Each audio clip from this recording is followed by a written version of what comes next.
ایک ایسی عورت جسے لوگ انمول کہتے تھے، لیکن ڈرگز کی دنیا میں وہ پنکی کے نام سے جانی جاتی تھی۔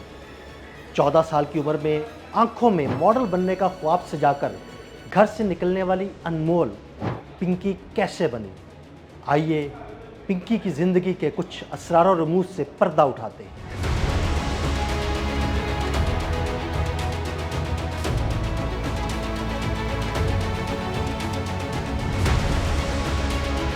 پارٹیاں، موسیقی، امیر لوگوں کی محفلیں اور پھر آہستہ آہستہ وہ دنیا جس کا راستہ سیدھا اندھیروں کی طرف جاتا تھا۔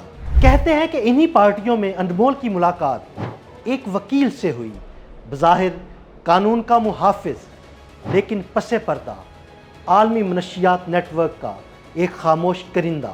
دونوں کے درمیان محبت کے وعدے ہوئے، شادی ہوئی، مگر اس رشتے کی بنیاد صرف جرم تھی۔ شادی کے بعد انمول نے منشیات کے اس دھندے میں صرف شوہر کا ساتھ ہی نہیں دیا بلکہ خود اس کھیل کی اہم کھلاڑی بھی بن گئی۔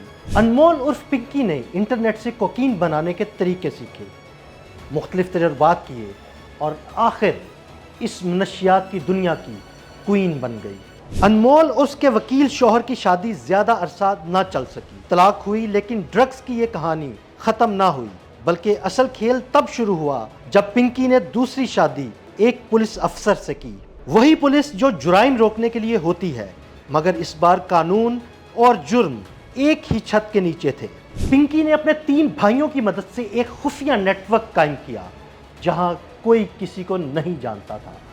ہر شخص صرف اپنا کام کرتا تھا اور دوسرے کو کانوں کان خبر نہ ہوتی تھی۔ لاہور سے 2 خواتین ٹرین کے ذریعے کراچی تک کوکین پہنچاتی، کوکین سے بھرے پیکٹس بغیر کسی شک کے خاموشی سے خواتین کے ساتھ سفر کرتے۔ اسٹیشن پر بائک رائڈرز تیار کھڑے ہوتے جو ان پیکٹس کو مختلف ڈیلرز تک پہنچاتے، اور پھر کراچی کی پوش پارٹیوں میں یہ سفید زہر امیروں کے ہاتھوں میں پہنچ جاتا۔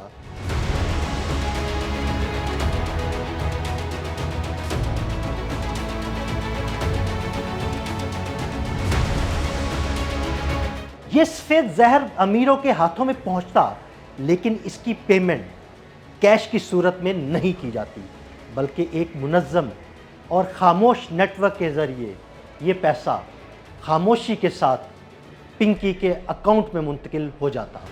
گروپ میں پنکی کے بھائی ناصر کی گرل فرینڈ بھی شامل تھی جو کراچی کی ہائی پروفائل پارٹیوں تک کوکین پہنچانے میں اہم کردار ادا کرتی رہی۔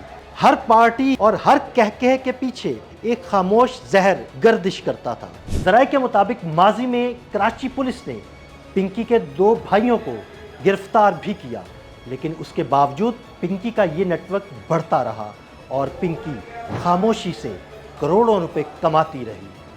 کہانی یہی ختم نہیں ہوتی۔ اس کہانی کا ایک اہم راز گلگت کی حسین وادیوں میں بھی چھپا ہوا تھا۔ وہ جگہ جہاں لوگ سکون ڈھونڈنے جاتے ہیں، وہاں پنکی نے ایک ہوٹل بھی بنا رکھا تھا۔ بظاہر یہ سیاحت سے جڑا ایک خوبصورت کاروبار تھا، مگر پس پردہ مبینہ طور پر نیٹ ورک کی خفیہ ملاقاتوں کا مقام تھا۔ ذرائع دعویٰ کرتے ہیں کہ 5 سال پہلے اس ڈرگ کوئین کو پنجاب پولیس نے گرفتار بھی کیا، لیکن مبینہ طور پر پیسے لے کر اسے چھوڑ دیا گیا۔ لیکن سوال اب بھی باقی ہے، کیا انمول عرف پنکی صرف ایک عورت تھی یا ایک ایسا سایہ جو معاشرے کے ان خفیہ چہروں کی علامت ہے جہاں طاقت، دولت اور جرم ایک دوسرے سے جڑے ہوتے ہیں؟ ایک سوال یہ بھی پیدا ہوتا ہے کہ کیا اس نیٹ ورک سے جڑے تمام کارندے بے نقاب ہو چکے ہیں، یا کچھ کارندے یا کچھ چہرے ابھی تک اندھیروں میں چھپے ہوئے ہیں؟